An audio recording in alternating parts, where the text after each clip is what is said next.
देखिए, मैं इस जसवंत को झूठ का जनरेटर मैं ही नहीं, पूरी दुनिया कहती आई है इस जसवंत को। इससे काम धाम तो कुछ हो नहीं रहा और इसका काम सिर्फ ये झूठी बातें फैलाना, झूठी बातें करना है।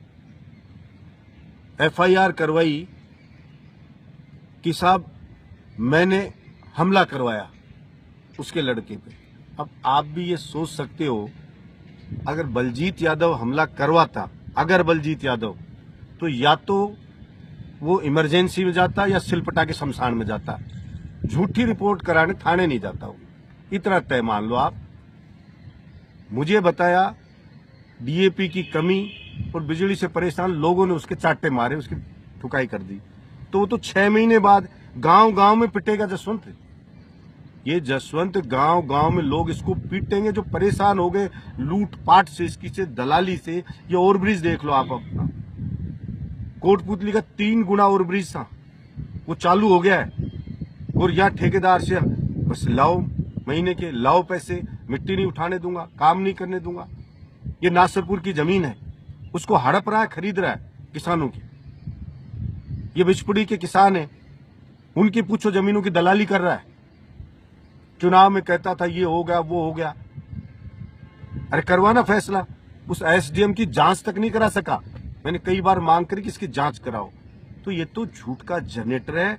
इसकी आज वोट पड़ जाए आज, तो आप भी जानते हो, चाहे पत्रकार बंधु किसी भी, आप रुककर बहरोड़ के गांव के किसी व्यक्ति से पूछ लो, वो कहेगा इसकी जमानत जब्त हो जाएगी, सूपड़ा साफ कर देगी। जनता ठगा हुआ महसूस कर रही है, जनता को लगता है कि हमारे साथ धोखा हो गया। इसलिए इसकी बातों पे चर्चा ही नहीं करनी, इसकी कथनी और करनी कभी एक हुई नहीं है।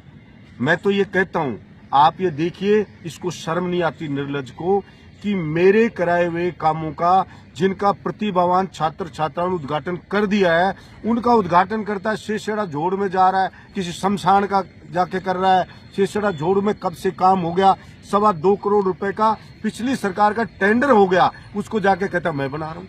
मांडन में जाता है कि आईटीआई कॉलेज का बेटा कहता पापा आईटीआई कॉलेज मांडन में लाओ। अरे एडमिशन हो गया आईटीआई कॉलेज में, ये आईटीआई कॉलेज खोलने की बात कर रहा है, हाँ मैं खुलवाऊंगा। तो आप इससे ज्यादा झूठ क्या बोलेगा। एक ईंट भी इस सरकार के पैसे से लगाई हो तो इस जसवंत से पूछ लेना, एक ईंट भी। अस्पताल पैसे स्वीकृत कराए हुए, बिल्डिंग पहले से बन रही है, उसकी कह देता है। 1 रुपया भी अस्पताल में कोई स्वीकृत किया हो तो आप मांग लेना, उससे सैंक्शन मांग लेना। कहीं 1 रुपया लगाया हो तो कुछ काम नहीं करा है, जबरदस्ती जाता है, खुद के बेटे का खुद का नाम लिखा देता है। अरे बेशर्म, इतनी भी शर्म नहीं आती। जिसने इसके लिए वोट मांगे पैर पकड़ पकड़ के, कोई प्रधान है, कोई जिला परिषद सदस्य है, कोई डेलीगेट है, कोई और कुछ है, उन किसी का भी नाम नहीं लिखा था, खुद को और खुद के बेटे का। जन सुनवाई में बैठेगा तो खुद और खुद का बेटा, बाकी को बेचारों को पटक देगा, कहीं साइड में पटो, बराबरी भी मत बैठो हमारी। और बलजीत यादव में इसमें क्या फर्क था कि उद्घाटन बलजीत यादव नहीं करता था, ना मंत्री ना मुख्यमंत्री करता था। विकास कार्यों का उद्घाटन मेरे क्षेत्र में होता था, तो जो गरीब किसान, मजदूर, ईमानदार लोगों के पढ़े हुए प्रतिभावान जो बच्चे होते थे, उनके हाथों से उनका उद्घाटन होता था।